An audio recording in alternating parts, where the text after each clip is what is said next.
The ongoing bear market is relentless. Major cryptocurrencies have plummeted by over 70%, with several major collapses potentially impacting countless individuals. Additionally, the potential for Bitcoin miners to give up seems increasingly plausible. But how extreme is this decline exactly? Looking at previous market fluctuations can give us some insight. However, before we get into it, though, please remember that this video is intended for entertainment and also educational purposes only. I am not a licensed financial advisor. Investing in cryptocurrency always carries risk. However, with that aside, let's get to it. Up to now, this bear market has persisted for 335 days, beginning on February the 3rd, 2022. During this period, Bitcoin's value dropped roughly 55%, declining from around 36,300 to a mere 15,550. This isn't yet, though, the lengthiest Bitcoin bear market ever recorded.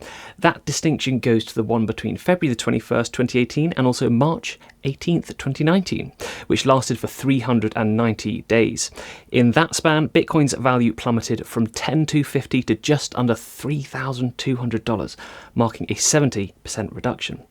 How exactly, though, should we define a bear market? If we take a leaf out of the book from traditional finance, we can establish a criteria to define when a bear market starts. Specifically, a bear market is considered to have started once an asset's value is 20% less than its recent peak for a period exceeding 2 months.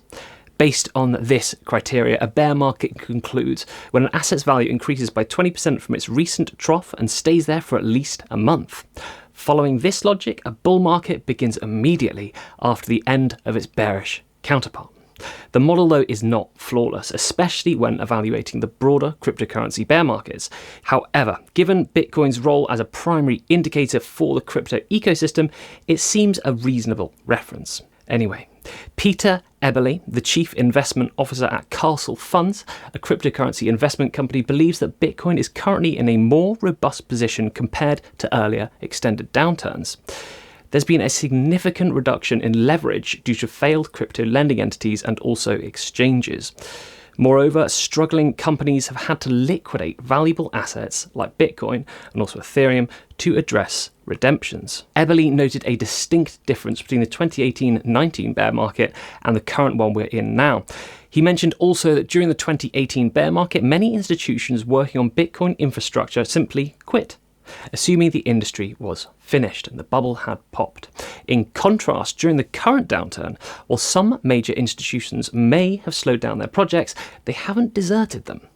Supporting his argument, Eberle pointed to significant advancements from major players. For example, Fidelity began offering commission-free cryptocurrency trading for retail customers in the past November. Meanwhile, BNY Mellon has revealed intentions to provide Bitcoin custody services for its clients. Also, that's on top of the countless ETF applications going with the SEC at the moment. However, these major steps forward were largely overshadowed by the FTX scandal, according to Eberle. While many hope for a perpetual bull cycle, such dreams are tempered by gloomy economic conditions, unfortunately. Factors such as heightened interest rates to counter inflation, decreased consumer spending, and ongoing conflict in Europe at the moment cast a shadow over the present bearish phase. Vivek Ramen, who leads the proof of stake division at research firm BitUda, believes the current bear market's initial blow was largely due to a significant shift in macroeconomic landscapes, something prior cycles didn't actually face. Markets have shifted from the easy monetary policies post the 2008 financial crisis, characterised by low interest rates and abundant liquidity, to an era of increased rates, elevated capital costs, and more stringent monetary guidelines. Ramen stated that during the previous policy era, assets that did exceptionally well were often high growth even without significant cash flow, and this was evident in the rapid rise of tech firms, inflated venture capitalist valuations, and many crypto assets which skyrocketed with value without any foundational backing. However, these benefits have dwindled with the Fed's rigorous interest rate hikes recently. Though Ramen believes the Fed might ease off further hikes to re-establish economic stability amid rising inflation, he also highlighted that the bull markets have flourished during times of higher rates, citing the 1990s and also the 2000s. Consensus Chief Crypto Economics Officer Lex Sokolin recently said that the majority of investors are currently cautious, anticipating an economic downturn. This hesitant makes it challenging to rely on consumer spending or stimulus savings to rescue cryptocurrency values. Sokolin stressed that the need for genuine growth in Web3 and actual economic activities, pinpointing smart contract usage as an essential metric for Web3's valuation proposition. There's also a prevailing theory connecting Bitcoin's bull and bear markets to its halving events. Every 4 years, the rewards for mining new blocks are halved, effectively reducing the Bitcoin supply. Historically, each halving has initiated the onset of a bull market, culminating in significant price hikes for about a year later. For instance, post-2016 halving, when Bitcoin was valued at several $100s only, its price surged to $20,000 by the end of 2017. Similarly, post the 2020 halving with Bitcoin priced around $9,000, its value touched nearly $70,000 by November 2021. Bitcoin's upcoming halving, although not precisely dated yet, is anticipated around April 2024. This suggests a prolonged bear market phase before the expected upturn. The prolonged bear market is particularly concerning for miners, Bitcoin miners that is, directly affected by Bitcoin's halving timeline. Katie Talati of Arca commented on how miners significantly influenced Bitcoin's price in the last cycle. Furthermore, Asian crypto markets, especially China, which at one point held over 70% of Bitcoin's hash rate, played a significant role. However, China's post-2021 crypto clampdown, Western markets have emerged more influential in the Bitcoin sphere. Talati also emphasised multiple factors influencing Bitcoin's pricing, including the halving events, which alter its economic dynamics and also its mining costs. What I like to call the golden trio, Talati along with Eberle and also Ramen, they all believe in an upward trajectory for Bitcoin in the foreseeable future. However, Talati envisions a shift in which something more concrete, such as the demand for Ethereum's block space, might become a more crucial indicator of the overall mood in the crypto market. This could potentially place Ether in a position of prominence over Bitcoin. However, Eberle then went on to mention the lingering aftermath of the FTX situation is still obviously under scrutiny. Ramen predicts more organisations could collapse before this bearish phase continues, potentially exerting additional downwards pressure due to subsequent asset sell-offs before the next bull run. He said the real challenge isn't speculating if another bullish phase will emerge, since markets are cyclical by nature, but rather pinpointing the termination of this bear phase. This is due to each bear market presenting unique circumstances.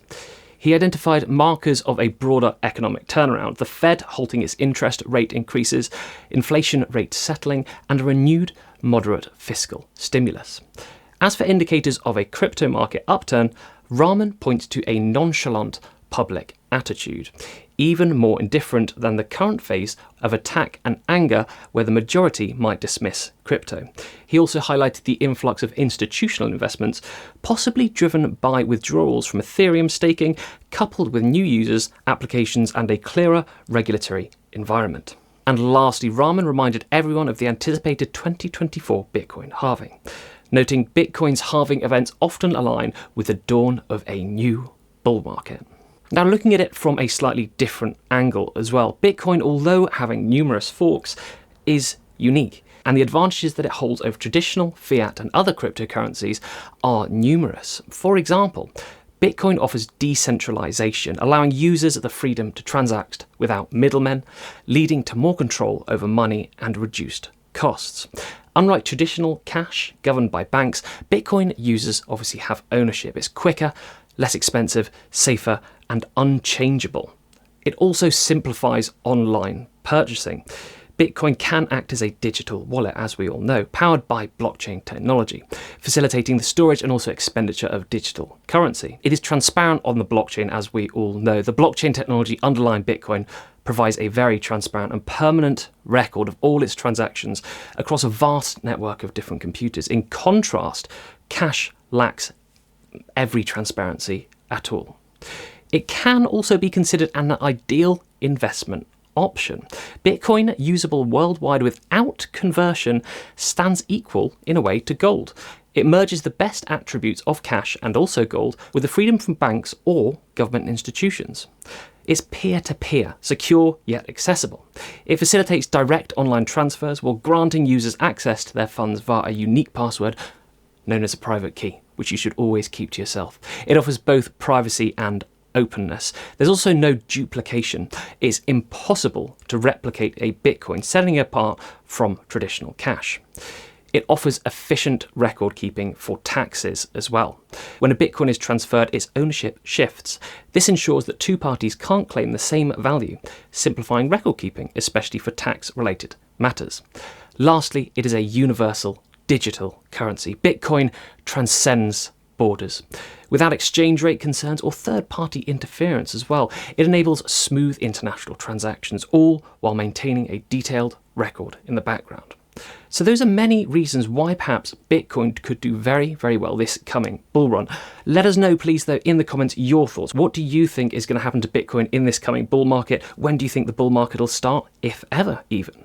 Anyway, thank you very much once again for making it all the way through the video. Please do leave a comment and say hello. Subscribe as well, like the video, obviously share it, that would be fantastic. Anyway, speak soon and trade safe. Bye-bye.